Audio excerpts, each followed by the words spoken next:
Buenos días a todos. Hoy es el quinto webinar de nuestro Diálogos desde casa. Hoy agradecemos a Soltec y a Montero Aramburu Abogados el patrocinio de este interesante webinar que va sobre acceso y conexión. Hay muchas preguntas sobre el acceso y conexión, si es ahora mismo lo que nos está paralizando el poder hacer más inversiones en renovables, si se especula, si hay que cambiarlo, si el interlocutor único del nudo tiene que seguir vigente, en fin, que es bastante interesante. Os dejo con Juan Cruz del Confidencial, que es el que va a llevar este debate. Muchas gracias. Gracias, Arantxa. Bienvenidos a todos. En primer lugar, dar las gracias a la Unión Española Fotovoltaica por invitarnos a El Confidencial a participar en este debate. Bienvenidos todos los espectadores que ahora mismo se están conectando. En la situación de coronavirus y de confinamiento nos obliga a que tengamos que hacerlo de esta manera, aunque ya es la quinta edición que UNEF celebra para abordar los diferentes temas que de alguna manera tienen que seguir avanzando en estas circunstancias. Para ello, como bien decía Arantxa, tenemos que hablar de acceso y conexión, uno de los temas más tratados durante los últimos meses por toda esa regulación que queda pendiente. Si cabe más ahora, es importante poner luz y saber qué dicen los expertos sobre este tema, que los procedimientos administrativos están parados, y saber definir un proceso eficiente que nos permita que la canalización de inversión y que el proceso de transición ecológica se produzca y no se demore por más de lo que debería. Para ello tenemos a Pablo Tim, que es CEO de Powertis, y tenemos también a Ignacio Albendea Solís, que es socio responsable del Departamento de Derecho Público de Montero Aramburu. Los saludamos a los dos. Hola, Pablo. Hola, Ignacio. Y si os parece, quien de los dos prefiera que arranque y que nos vaya explicando, que nos vaya comentando un poco cuál es su visión acerca de todo el tema de acceso y conexión que estamos viviendo y que necesitamos saber cómo se va a desarrollar en los próximos meses. Bueno, si me lo permitís, Pablo, con tu permiso. Buenos días a todos. Agradecer a la UNEF esta oportunidad que nos da al despacho, que es miembro de la UNEF. Montero Aramburu Abogados es un despacho nacional de origen andaluz, con oficinas en Madrid, en Sevilla, Huelva, Córdoba y las Canarias, y con mucha implantación, como digo, en el territorio andaluz y canario. Bien, a mí me gustaría como punto de partida definir el marco planificador y regulatorio que tenemos a día de hoy, para que veamos cuál es la regulación que realmente necesita el sector en estos momentos. El Plan Nacional de Integración el PENIC, que está ahora mismo tramitándose, está en periodo de información pública de evaluación ambiental estratégica tras el informe de la Comisión Europea, pues ha establecido unos objetivos clarísimos para las energías renovables. Un 42% de energías renovables en el 2030 en consumo final, por tanto, un objetivo, ya veremos si es realmente o no es realmente ambicioso. En relación a lo que es capacidad de generación, se prevé un 74% en energías renovables. En fotovoltaica, que es lo que nos interesa ahora mismo, pues se establece prácticamente una duplicación de la potencia instalada con arreglo a lo que existe hoy en fecha 2020. Hablamos de 35.000 megavatios que se duplicarán hasta los 70.000. ¿Estos objetivos son o no son ambiciosos? Bueno, hay un informe de la Red Eléctrica de España de 2019 que dice que el 31 de diciembre de 2018 ya existía, con solicitudes de inicio incluidas, 68.000 megavatios, 68.000, es decir, estamos a 2.000 de diferencia a los objetivos de 2030 a 31 de diciembre de 2018. Es decir, en solicitudes hay unos 40.000 megavatios, en el año 2019, solicitudes que realmente luego no sabemos si al final se convertirán en proyectos en funcionamiento, pero sí es evidente que va a generar una demanda de gestión administrativa en procedimientos y en puntos de conexión y de acceso que realmente es ambicioso en cuanto a la puesta en funcionamiento. No es ambicioso en cuanto a potencialidades. Es decir, ya veremos si la situación de COVID va a producir alguna revisión o no el Plan Nacional Integrado de Energía y Clima en cuanto a estos objetivos, porque desde luego el transporte veremos si ha entrado en crisis en cuanto a transporte público y demás. Dicho esto, en el aspecto planificador, la estrategia de almacenamiento, que es importante, está ahora mismo en consultas previas en el MITECO, como se puede ver en su página web, y por tanto está en un estado muy embrionario. Pero sí establece unos objetivos el Plan Nacional Integrado de Energía y Clima en cuanto a almacenamiento. El objetivo son 6 gigas en el año 2030. Marco regulatorio. En el marco regulatorio realmente es donde vemos los problemas en el sector. Hay una ausencia de regulación de detalle en lo que son los requisitos y en los procedimientos de acceso y conexión. Si es verdad que hay unos procedimientos regulados, además se han innovado con el Real Decreto Ley 15/2018 de 15 de octubre, en cuanto a que modifica el artículo 33 del Real Decreto 1955-2000, es decir, define los derechos de acceso y conexión, ha incrementado el importe de las garantías económicas, como ahora veremos, y en su disposición final quinta ha establecido unas nuevas obligaciones. Pero lo importante, el artículo 33 de la ley del sector eléctrico, que ha sido modificado por el Real Decreto Ley 1/2019, ha establecido unas obligaciones, o por lo menos unos objetivos de regulación que son, por un lado, para la Comisión Nacional de Mercados y la Competencia, una propuesta de circular que se presentó en junio de 2019 y que recibió un informe de la Secretaría de Estado de la Energía muy crítico, en cuanto que entendía que la Comisión Nacional de Mercados y la Competencia, con esa circular, estaba invadiendo competencias exclusivas del Estado, sobre todo en materia de regulación.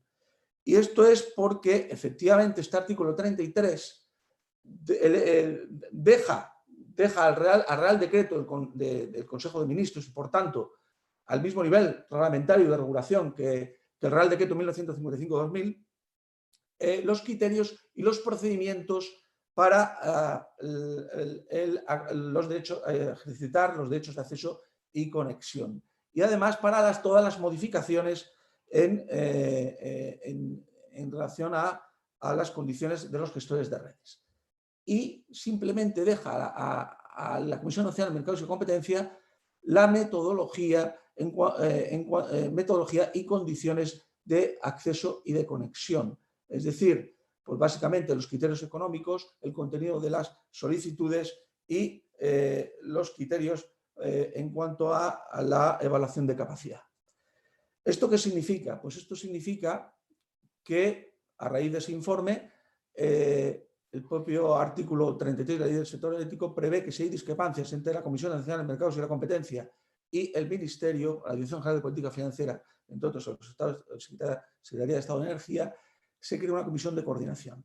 Entendemos que esta se estará reuniendo, pero en definitiva hay una falta de regulación en muchísimos aspectos y por tanto la circular tendrá que tener otro contenido muy diferente. Por otra parte, ¿qué ha hecho el Gobierno entre tanto y con cierta antelación? Pues ha modificado la disposición final quinta del Real Decreto Ley 15/2018 de 15 de octubre, una serie de obligaciones adicionales, además de elevar las garantías económicas modificando el artículo 59 bis y 66 bis del Real Decreto 1955-2000, que son básicamente el establecer una inversión, es decir, aportar el 10% de la inversión una vez que se ha obtenido el permiso de acceso para financiar o costear las instalaciones de conexión. Otro requisito adicional en los casos de autorización de construcción, se establece un plazo de 4 meses también para que se pueda firmar un contrato de encargo de proyecto y, por tanto, ahí calendarizar el resto de los pagos para la financiación de esas instalaciones de conexión. Y, por último, remite a la futura regulación de ese Real Decreto, pues los hitos administrativos, en cuanto a cumplimiento de hitos administrativos necesarios para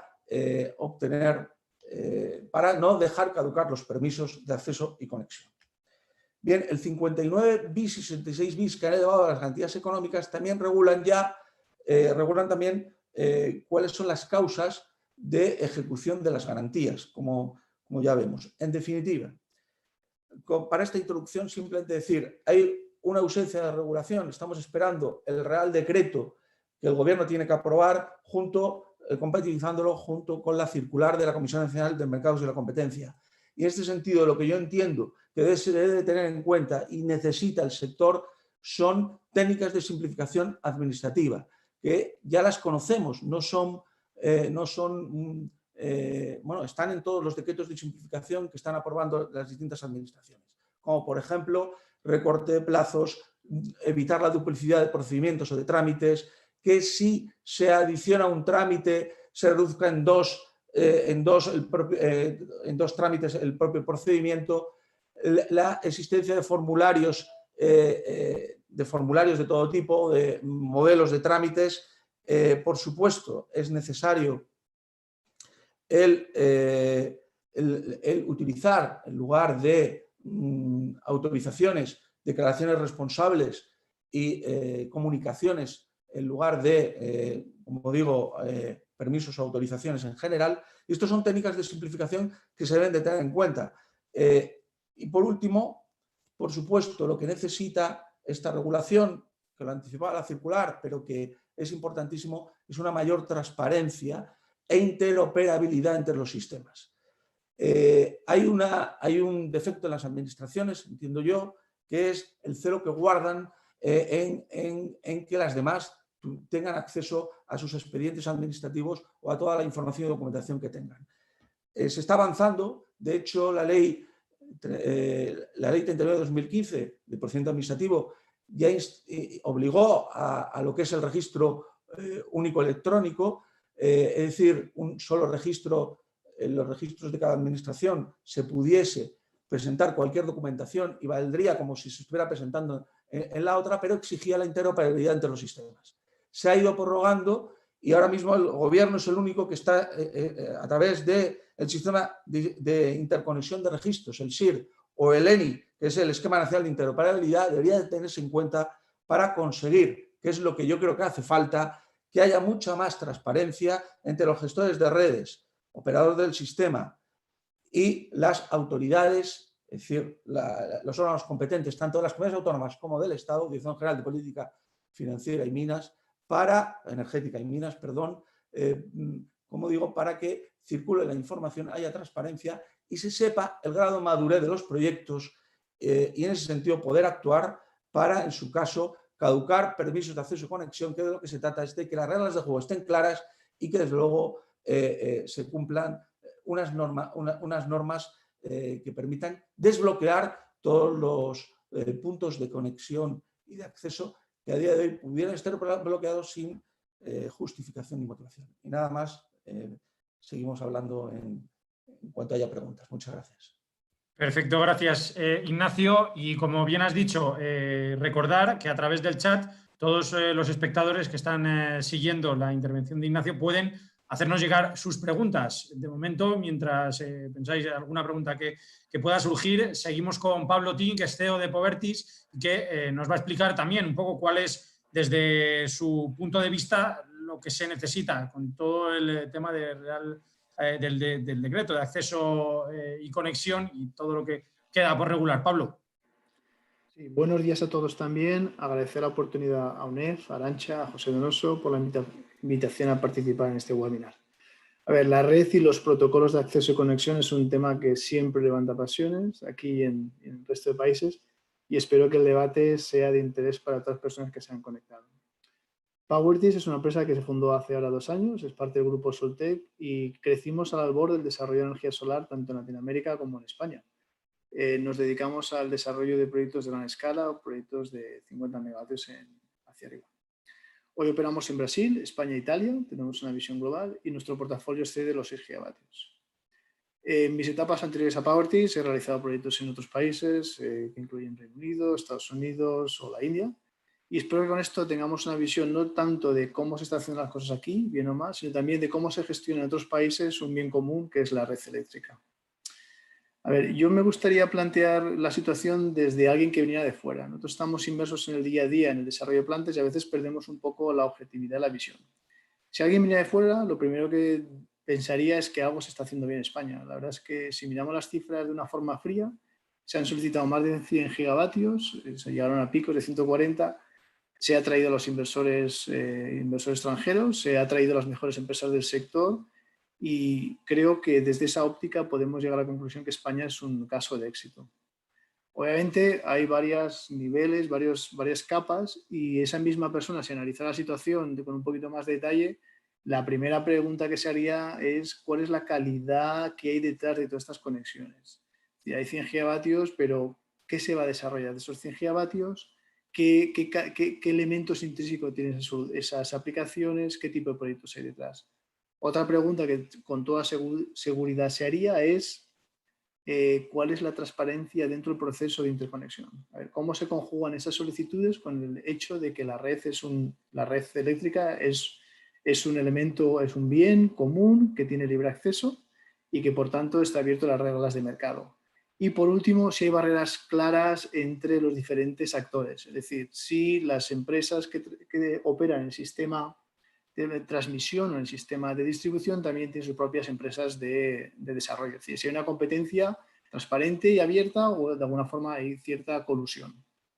A ver, la primera reflexión claramente nos pone la parte alta de la tabla, nos pone la parte superior y eso desde luego nos pondría en el top 5 en el ranking mundial. El problema es que a medida que vamos deslavazando la situación de la red, iríamos bajando dentro del ranking y seguramente pasaríamos del top 5 al top 10, al top 15, al top 20. Y cada vez que analizamos la situación de la red vamos viendo de que algo no se está haciendo del todo bien en España, que alguna cosa se puede mejorar. Yo, basado en mi experiencia, creo que la situación de España es única. Es una situación bastante poco común en cuanto que llevamos con las mismas reglas desde hace mucho tiempo y que no ha habido una gran reconversión. En el resto de los países que nos gusta compararnos, con Estados Unidos, o como puede ser o en la misma Portugal, o Francia, o Italia, o Reino Unido, el sistema de interconexión, las normas de interconexión se revisan de una forma constante y continua. Y aquí en España, si bien ha habido mejoras o pequeñas correcciones, no ha habido una reforma significativa, más aún cuando la tecnología está cambiando de una forma radical. En este sentido, yo creo que hay 6 elementos que nos diferencian España con el resto de los países. El primero que tenemos es que hay una mezcla entre estudios en serie y estudios en grupo o clúster.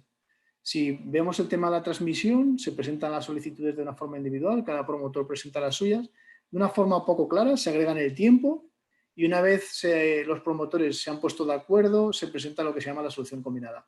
Bueno, este esquema que puede aportar flexibilidad y puede incluso llegar a ser bueno, con una clara ausencia de transparencia y de reglas claras, nos ha llevado a decenas de conflictos que ya veremos qué efectos tienen, cómo se resuelven y cuál es el coste del sistema. No nos olvidemos que todos estos conflictos antes o después van a tener que ser resueltos y alguien va a pagar de una forma u otra. Va a haber un efecto de ajuste de una forma u otra. Segundo elemento que creo que tenemos que tener en cuenta dentro de esta primera apertura es que la gestión de los puntos de interconexión se realiza a través de la figura del interlocutor único de nudo, que es una parte muy interesada del proceso. Es decir, tenemos un juez y parte. Si bien esta figura parece que se va a eliminar, va a desaparecer, en mi opinión es una función que está claramente superada por los acontecimientos, por la situación actual y que desde luego desfasada a la vista de la cantidad ingente de conflictos que tenemos ahora mismo pendientes de resolución. Tercer elemento que yo creo que también es importante, que nos diferencia de otros países, es los requerimientos económicos, que si bien una primera impresión son elevados, 40.000 euros por megavatio no es una cifra menor, la impresión general dentro del sistema es que es una cuantía que no tiene ningún riesgo intrínseco, es decir, que el riesgo es muy bajo.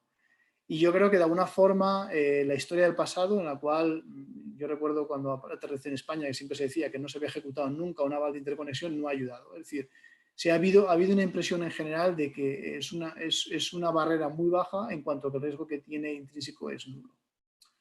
Es algo que desde luego había que corregir.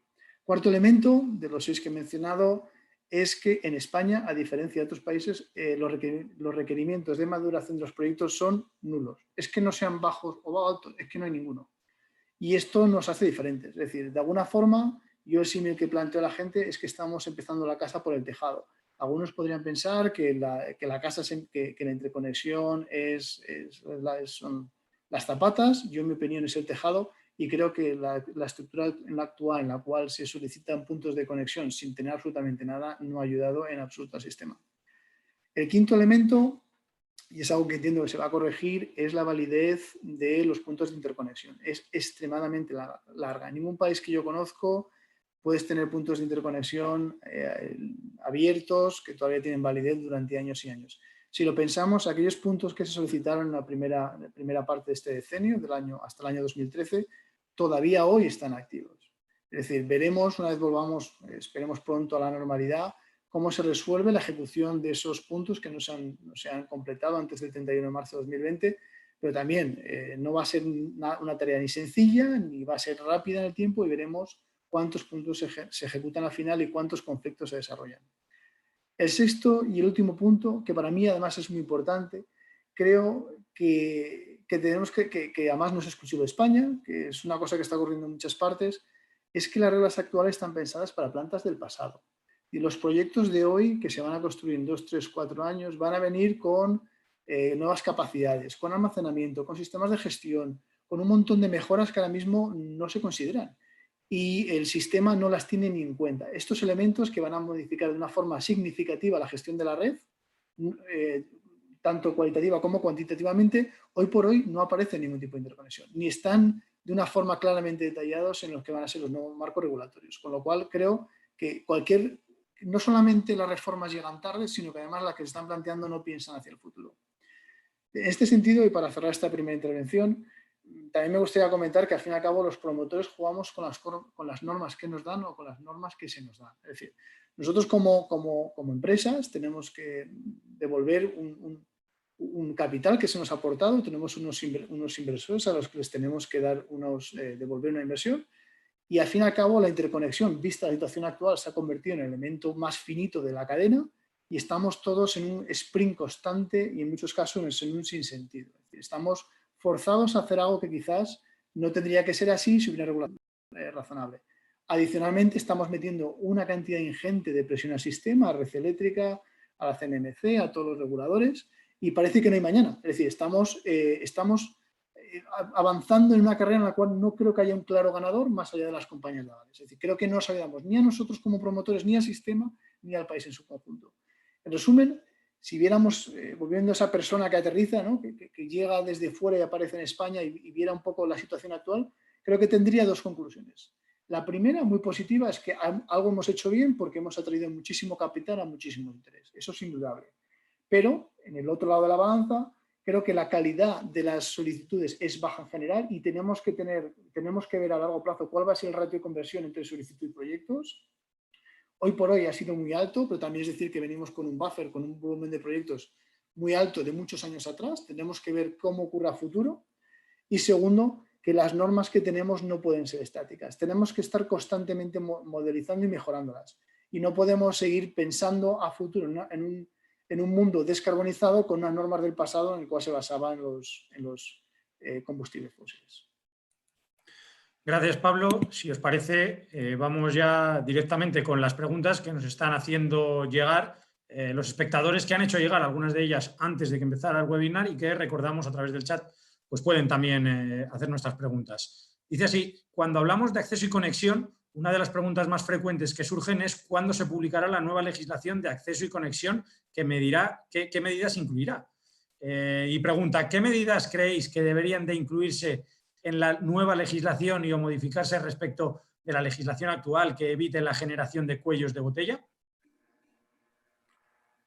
En mi opinión, como promotor, la primera medida que tenemos que hacer es mejorar los requerimientos de cara a las solicitudes. Es decir, no podemos hacer solicitudes sin un proyecto detrás. Se ha demostrado que esto no ayuda, que genera cuellos de botella o burbujas para algunos y que eso no facilita en nada. tiene que haber lo que los anglosajones llaman accountability. Tenemos que, de alguna forma, crear un sistema que ayude, mejore a los que realmente hacen un esfuerzo, pero que también tenga en cuenta que los que están simplemente retrasando, colapsando la red, no se ven beneficiados. Es decir, tenemos que buscar normas de mercado que balanceen la capacidad de cualquiera de hacer proyectos con la necesidad del país, del sistema de desarrollo de plantas solares. No sé si, Ignacio, querías aportar alguna cosa a esto o seguimos con más preguntas.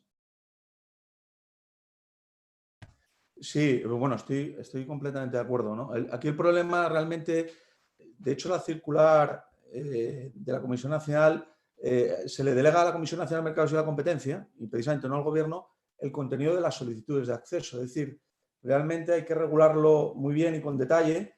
¿Es suficiente una garantía económica por muy elevada que sea? ¿O cabría imponer también garantías crecientes a medida que se van produciendo trámites en el procedimiento o conforme al grado de madurez de los proyectos?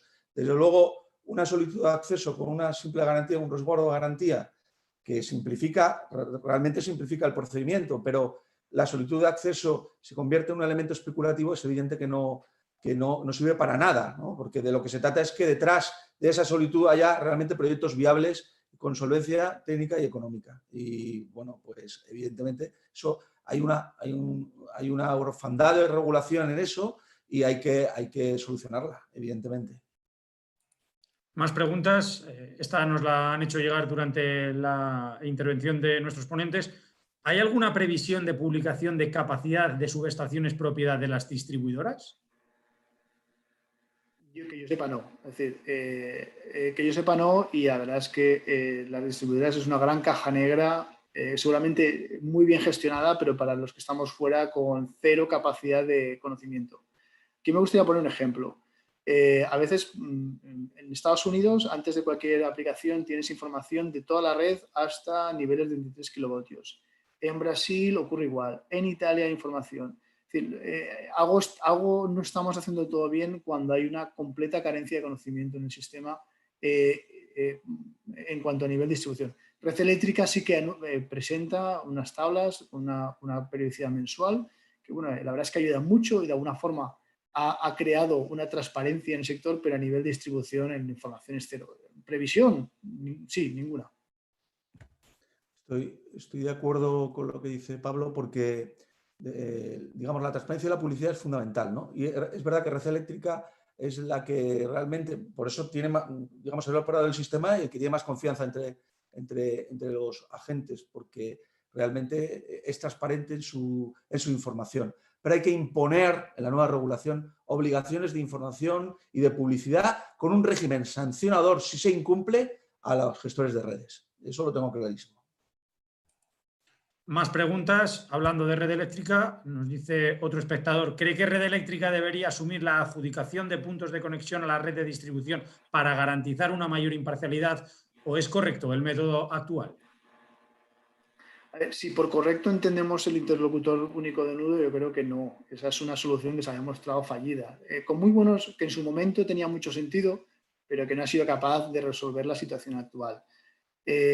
Si no es Red Eléctrica, tendrá que haber algún tercero que la haga. Tendrá que haber alguna compañía que sea capaz, ya sea habilitada o coordinada o bajo el mandato de Red Eléctrica, que lo realice. Lo que no podemos tener es a la juez y parte porque se han producido excesos, en muchos casos basados en un desconocimiento, y es que un tercero, uno no estudia para ser interlocutor único de nudo. Uno no se levanta una mañana y sabe cómo gestionar la red, con lo cual pensar que cualquier empresa o muchas empresas son capaces de hacerlo es complejo. Y más cuando tenemos esta avalancha de solicitudes y cuando hay unos protocolos que cuando menos son difíciles de interpretar. Con lo cual, si tenemos diferentes interpretaciones de diferentes personas, eso se llama caos. Ignacio. Bueno, el único peligro que tiene es eso es la concentración en Red Eléctrica de toda la gestión de los permisos de acceso y conexión. Es el único peligro.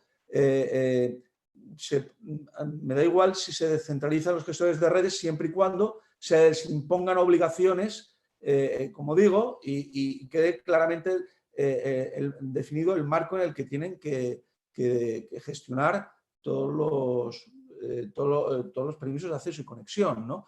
Y vuelvo a repetir, porque es importante, hablaba antes Pablo de la falta de ejecución de las garantías económicas, es decir, si establecemos normas son para que se cumplan y lo que no puede ser es que proyectos que tienen la denegación, por ejemplo, como yo he visto en 2016, a 31 de marzo de 2020 las garantías no se han ejecutado. Es decir, por poner un ejemplo, cuando la garantía económica lo que pretende es precisamente el que sea un requisito previo a aquellos proyectos que realmente vayan a seguir adelante. Si hay una denegación en cualquier autorización, lo que tiene que hacer el órgano competente es ejecutar esas garantías, porque esas son las normas y las reglas que nos hemos dado, son las reglas de juego. Entonces, es importante decir que podemos regular lo que queramos, pero si luego la administración no cumple con sus normas, mal vamos, ¿no? Entonces, eso también es importante, que haya voluntad política de cumplir las normas. Llegan varias preguntas respecto a esto último que comentabas, Ignacio. Ahora nos dicen, el sistema actual de gestión de solicitudes permite que no exista especulación en la asignación de los desarrolladores. Y a raíz también, pues con esta misma pregunta, otra que nos habían hecho llegar previamente, dice, ¿cree que cuando una empresa solicita un punto de conexión se le debería solicitar algún hito administrativo previo o tener los acuerdos con los propietarios? Pues yo creo que una pregunta interesante que merece la pena que desarrolléis. Por supuesto, vamos a ver, antes lo hemos hablado, ¿no? Hay que regular el contenido de la solicitud de acceso. Desde luego, el requisito previo del aval, cuyo importe sea elevado, está bastante bien, pero evidentemente hay que darle soporte tiene que tener un mayor contenido. No sé si un anteproyecto, no sé si también, pues por poner un ejemplo de esos acuerdos con los propietarios, porque yo creo que hay muchas fórmulas jurídicas, como son los contratos de opción o los arrendamientos o un derecho de usufructo, incluso, bueno, con condiciones suspensivas que pueden permitir, solo para el caso de que se consiga el permiso de acceso a conexión, pueden permitir darle cierto contenido de viabilidad a la solicitud y que está respaldada por un proyecto solvente y viable, ¿no? No sé si es demasiado la exigencia, a lo mejor puede obligar a nuevas validaciones de esa documentación por parte de la administración, pero algo hay que hacer, porque lo que no puede ser es que haya solicitudes de permiso y conexión que solo tengan un sentido especulativo y realmente no obedezcan a un proyecto detrás, ¿no? Es decir, hay múltiples fórmulas que se pueden ver. Disculpa, Ignacio. A mí hay una cosa que me gustaría comentar y es que es muy difícil gestionar por el inicio del proyecto. Es decir, ¿dónde encontramos el balance en cuanto a qué solicitamos respecto a terrenos, qué se define terrenos, qué solicitamos respecto a desarrollo medioambiental? Yo creo que es algo muy complejo. Y yo creo que en otros países se ha resuelto por el otro lado. Es decir, yo te doy la conexión, pero esto caduca en un año, en 12 meses, en 18 meses. Es decir, si posiblemente lo gestionáramos por el lado inverso, que forzara a la gente y que tuviera muy claro que las normas se cumplen, que tienes 12 meses, 18, 24, en función de muchos parámetros, del tamaño del proyecto, que tu conexión se evapora, desaparece pasado ese plazo de tiempo, ya nos preocuparíamos mucho los promotores de llegar con las cosas hechas, porque si no estaríamos perdiendo el tiempo y el dinero. Entonces yo creo que la forma de gestionar esto no es tanto por el inicio, sino por el final, sino, como decía, convertir la interconexión en el tejado, y ya nos aseguraremos todos que cuando pidamos la conexión estamos más o menos listos o sepamos que las consecuencias son más duras.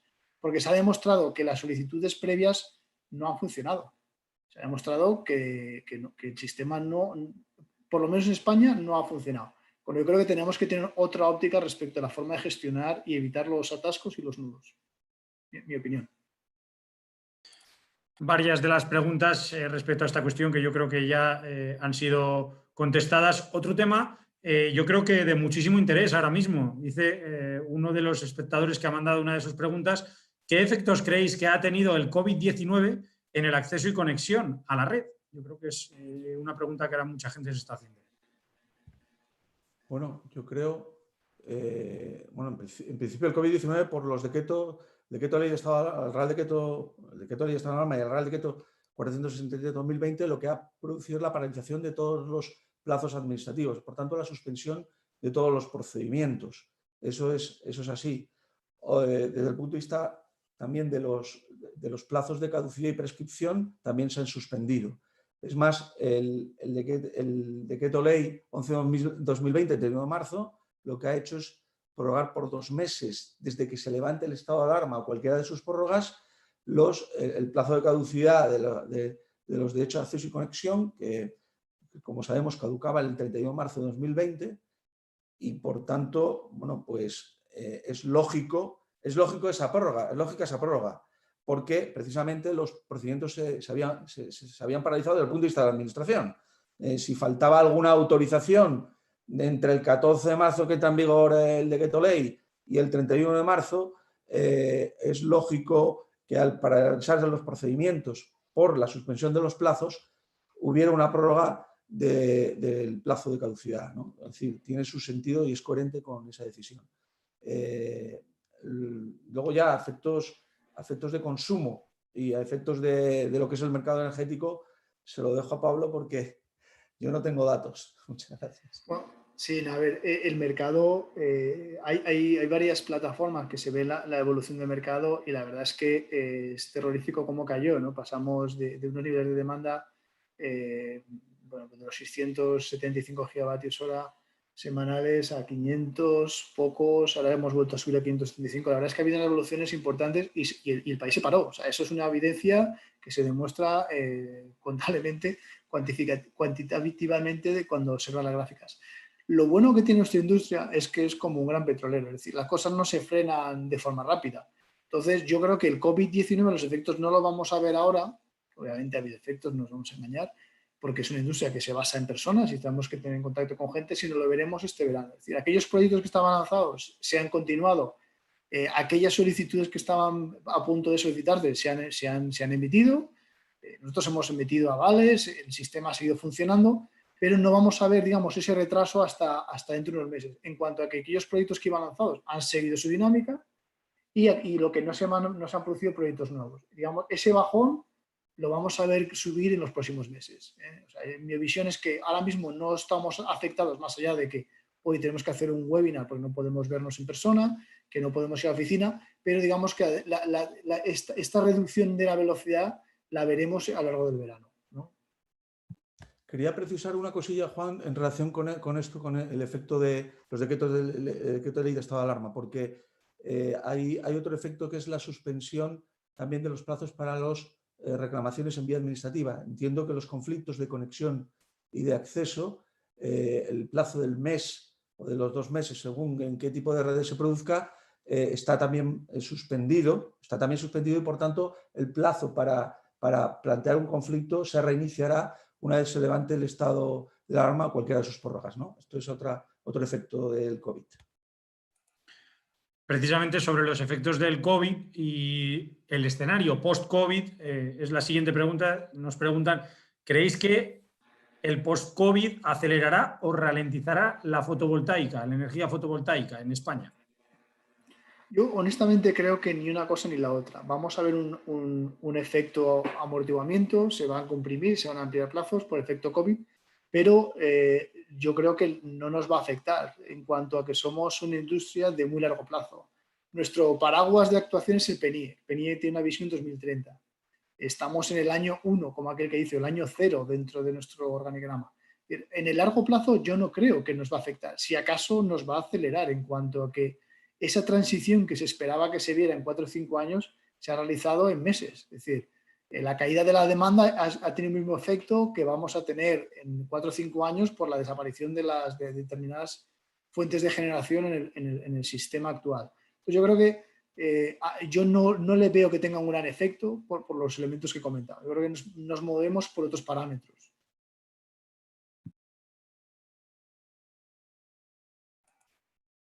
Ahí, Ignacio, no sé si quieres aportar alguna cosa más. No, respecto de esto no. Perfecto, pues seguimos con más preguntas. Otros temas que también nos hacen llegar es hablando de sistemas híbridos y almacenamiento. Y os lo formulo con la siguiente pregunta. ¿Cómo consideran que debería de ser el procedimiento para la obtención de los permisos de acceso y conexión en este tipo de sistemas? Se refiere a los híbridos. ¿Creéis que tiene sentido que no tengan que solicitar nuevos permisos de acceso y conexión siempre y cuando se respete la capacidad otorgada de evacuación? Yo os formulo la siguiente pregunta, que va también en la misma línea, y dice: el almacenamiento será clave para conseguir los objetivos fijados por el PNIEC en cuanto a integración de energías renovables, pero todavía es necesario desarrollar toda la normativa respecto de estos sistemas. ¿Qué tramitaciones creéis que deberían de desarrollarse para que instalaciones de almacenamiento y para su acceso y conexión a la red? Bueno, vamos a ver, los sistemas de almacenamiento, entiendo, tecnológicamente hablando, se están desarrollando a día de hoy. Es evidente, bueno, como ya he dicho, está en consultas previas la Estrategia Nacional de Almacenamiento, pero hay unos objetivos en el Plan Nacional de Integrado de Energía y Clima.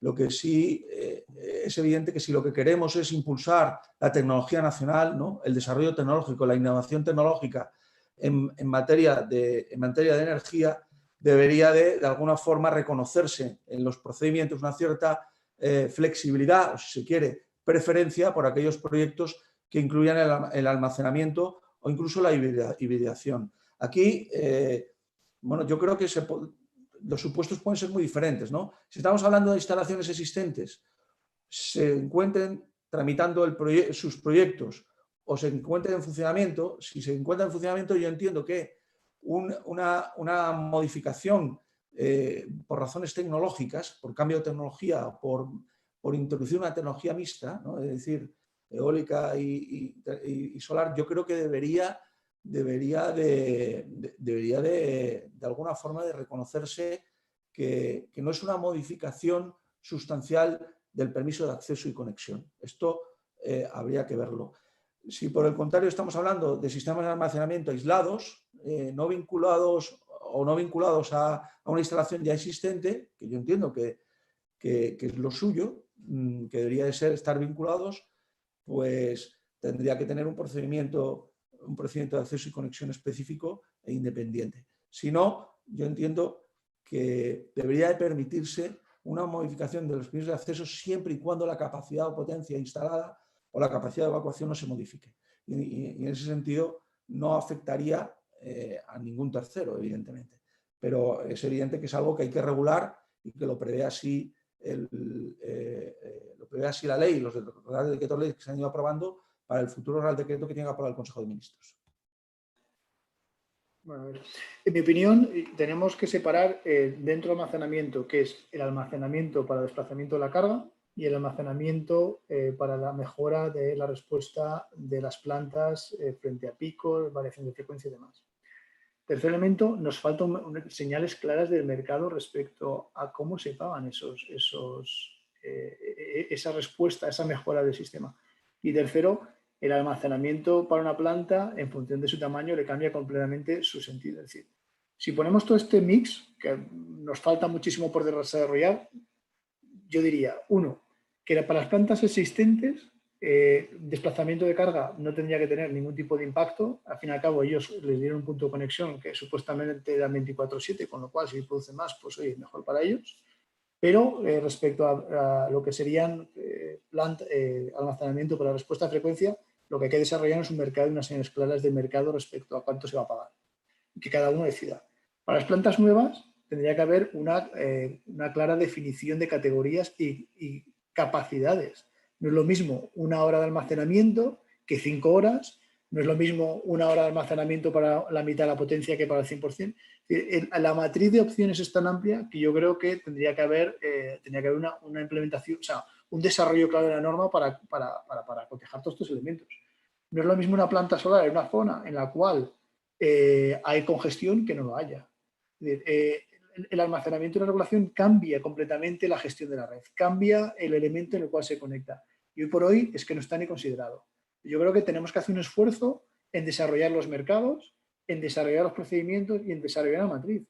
Igual que dices, es un momento para lo que es la retribución, que hay una matriz clara en función de zonas, horas y no sé cuántos parámetros más, pues el almacenamiento no es tan diferente. Tenemos que empezar a pensarlo porque porque vamos tarde, porque ya hay muchos países que lo están incluyendo y nosotros aquí en España de momento no se está haciendo. Otro tema que yo creo que ha sido motivo de debate, de opinión en los medios de comunicación y también dentro del sector, es todo lo que se va a hacer con los puntos de conexión de las plantas, de aquellas plantas que se vayan cerrando. Y la pregunta que nos hacían llegar dice así: el Real Decreto Ley 1719 establece que la vicepresidenta para la transición ecológica podrá determinar el procedimiento para la asignación de los permisos de acceso y conexión de aquellas zonas donde quede mucha capacidad disponible por el cierre de centrales térmicas de carbón, asegurando una transición justa. Y la pregunta es, ¿qué mecanismo creéis que sería el idóneo para la asignación de estos permisos de acceso y conexión?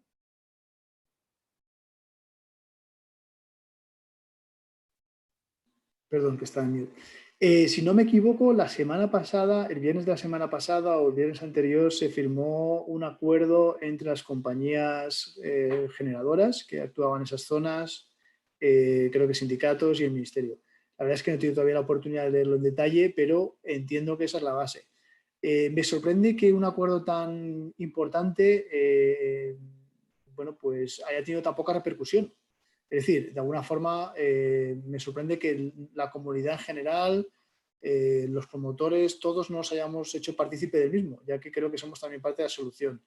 Desde luego, lo que hace falta es reconvertir esas zonas y que la gente que trabaja en esas zonas tengan oportunidades. Eso es el parámetro número uno. Y a partir de ahí, yo creo que tendría que ser el mercado el que determine cuál es el mejor uso de esa capacidad. Igual el mejor uso de esa capacidad es otro tipo de tecnología, igual no es solar, es eólica y es biomasa, no lo sé.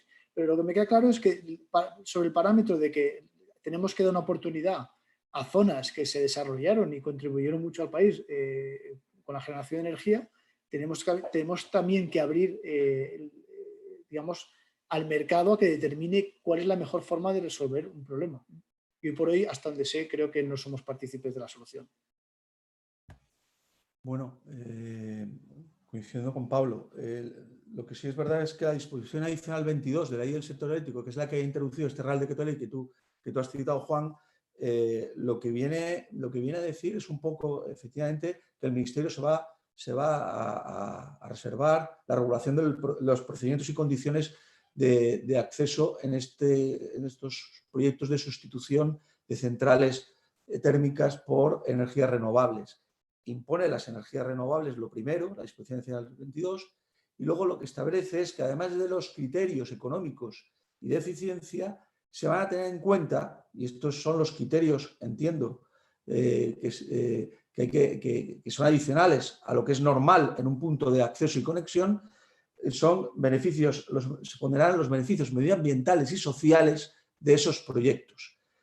¿Qué acabará siendo? Yo entiendo que ahí debería abrirse a un procedimiento de concurrencia competitiva si se va a ir así. No será por orden de prelación, sino que tendrá que convocarse algunos concursos. Nosotros participamos en concursos mineros en el que hay pasivos ambientales y en donde se tiene en cuenta como criterios de valoración de los proyectos por los compromisos sociales y medioambientales que tengan los distintos participantes o licitadores, ¿no? Y por tanto, yo entiendo que esa será la fórmula, la única fórmula que cabe. Se abre al mercado, pero para valorar por los órganos competentes cuáles son los mejores proyectos teniendo en cuenta estos criterios. Por otra parte, lógicos, porque en estas zonas son zonas históricamente, bueno, con ciertos problemas medioambientales, como sabemos, y que todo lo que sea una mejora ambiental en los compromisos de las empresas que presenten esos proyectos, me parece que es razonable, ¿no? Me parece. Preguntas también de acceso y conexión desde el punto de vista de la administración. Primero a nivel regional, también tenemos alguna pregunta más municipal. Primero os comento las que hay sobre comunidades autónomas y que dicen así: en los nudos donde conectan tanto proyectos tramitados desde la comunidad como proyectos tramitados desde la administración central, ¿cómo y quién realizaría los procedimientos de autorización de las infraestructuras comunes de evacuación? ¿Bajo qué figuras legales deberían tramitarse? Y una última pregunta respecto a esto: ¿cuáles son, desde su punto de vista, las comunidades autónomas más eficientes en la gestión de los permisos necesarios a nivel autonómico para la conexión?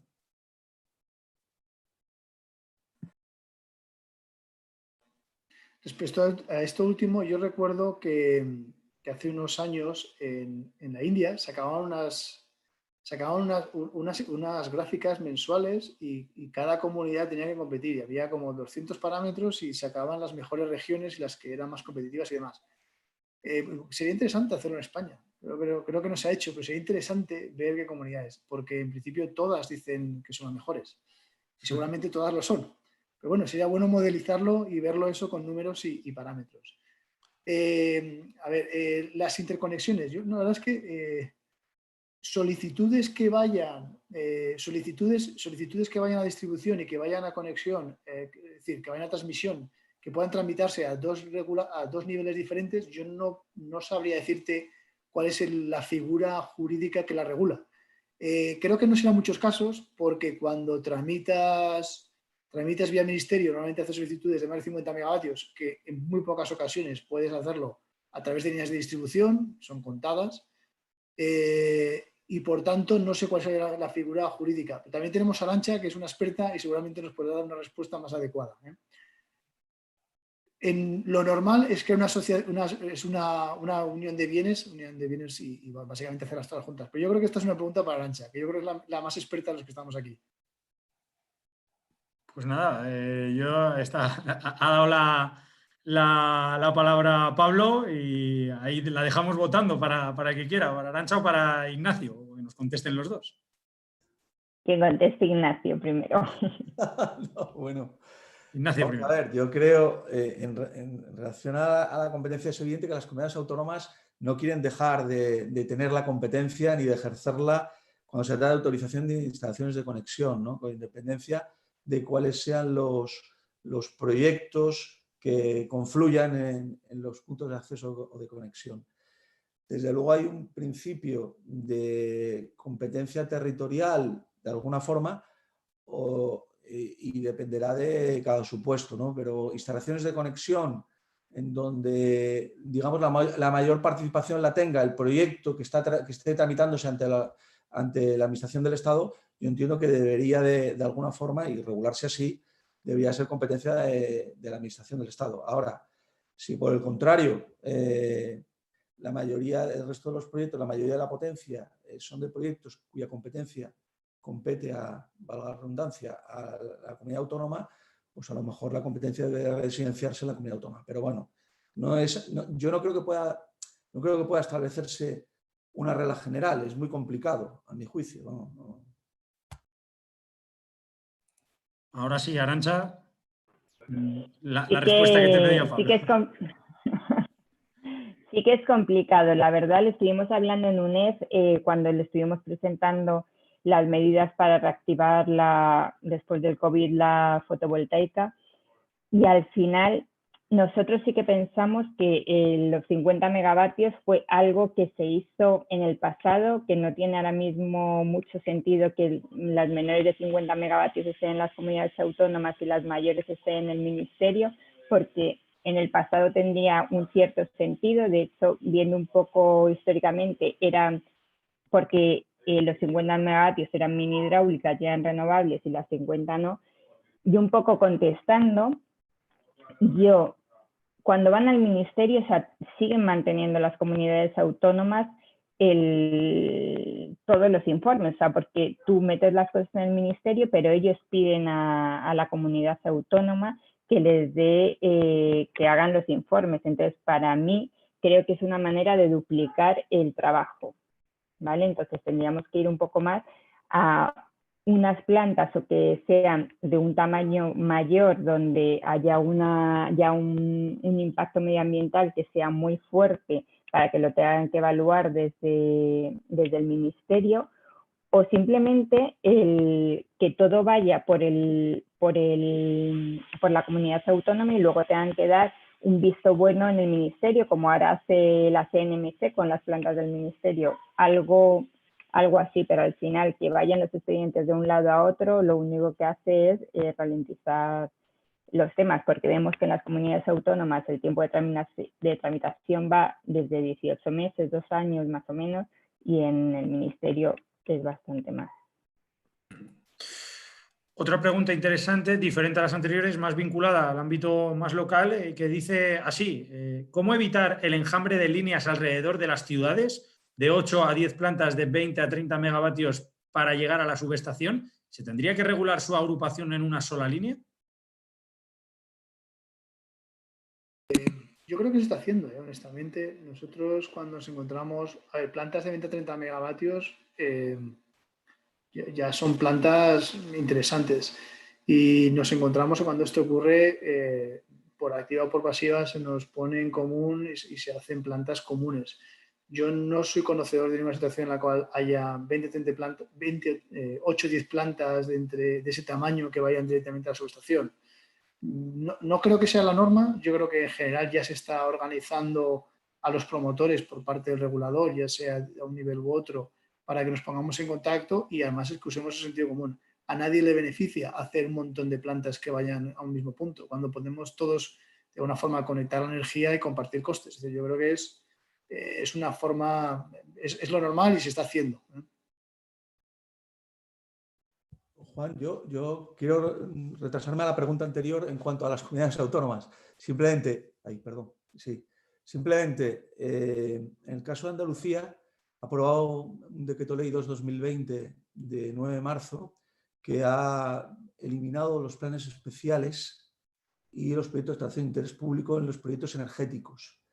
Es una modificación de la LOA, del artículo 42 de la Ley de Ordenación Urbanística de Andalucía, que va a suponer, entiende que hay una duplicidad de procedimientos porque por un lado ya está la AU, la Autorización Ambiental Unificada, y el plan especial, la exigencia de un plan especial en proyectos energéticos pudiera no tener esa evaluación ya de impacto ambiental que tiene la AU, podría no tener sentido porque el plan especial, como sabéis, va con la evaluación, la tramitación o el procedimiento de evaluación ambiental estratégica, que es un procedimiento de participación, un procedimiento largo, unas consultas previas.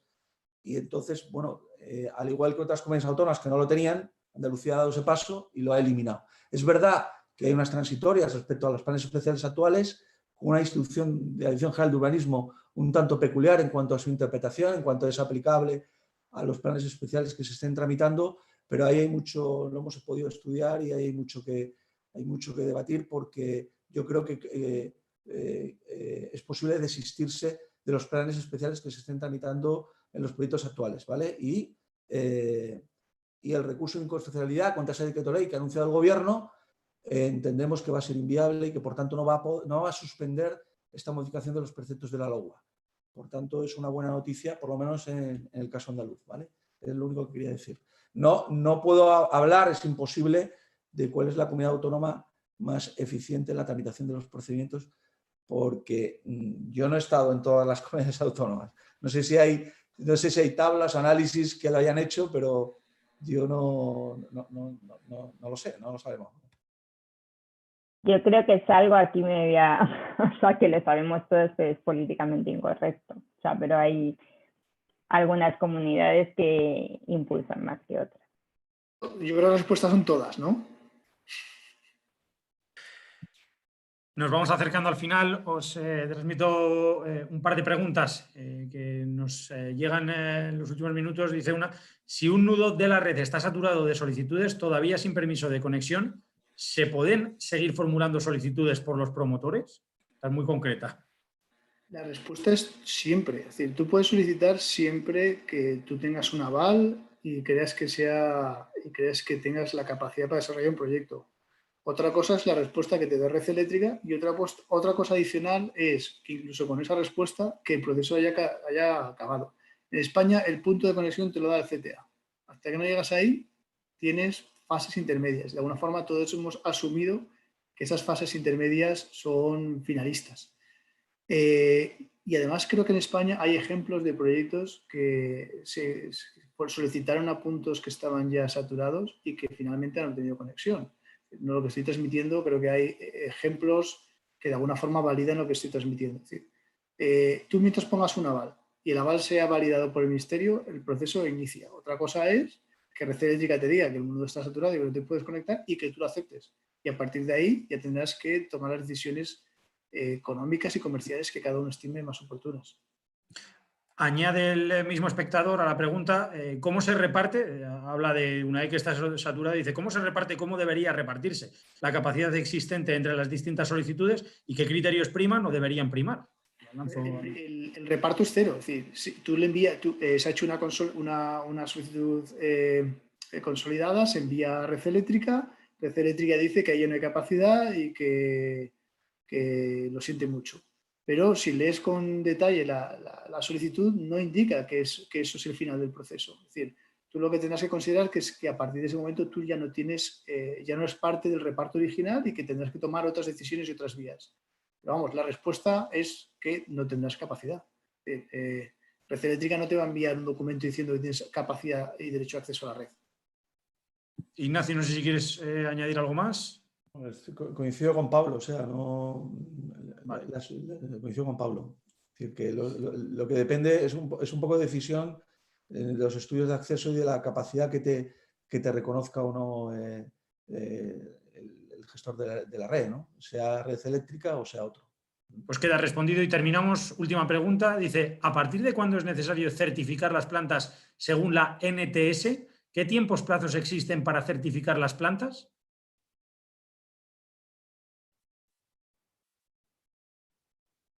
Ahí, Pablo. Yo honestamente no lo sé. O sea, que cedo la palabra al resto de participantes porque yo no lo sé. Yo tampoco lo sé. ¿Qué plazo hay? No lo sé, sinceramente.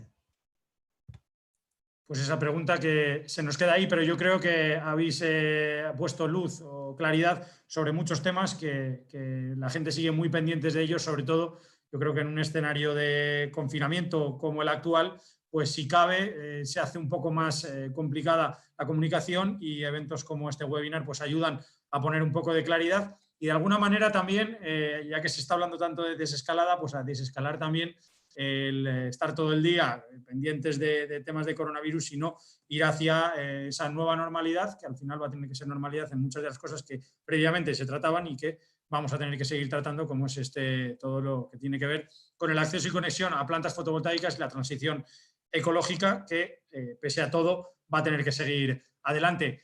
Nada más, por mi parte, darles las gracias a los dos ponentes, a Pablo Otín, que es CEO de Povertis, y también a Ignacio Albendea, que es socio de Derecho Público de Aramburu Abogados. Por mi parte, nada más, daros las gracias y le cedo la palabra a Arantxa Martínez, a la presidenta de UNEF, para que pueda despedir este foro, del que ya hemos consumido pues, la hora que habíamos previsto para él. Pues muchas gracias a todos. Deciros que hoy nos han seguido 300 personas desde el principio hasta el final y han participado más de 450 personas. Agradecer a Juan, a Ignacio y a Pablo este webinar que ha sido súper interesante y a Soltec y a Montero Aramburu Abogados el patrocinio.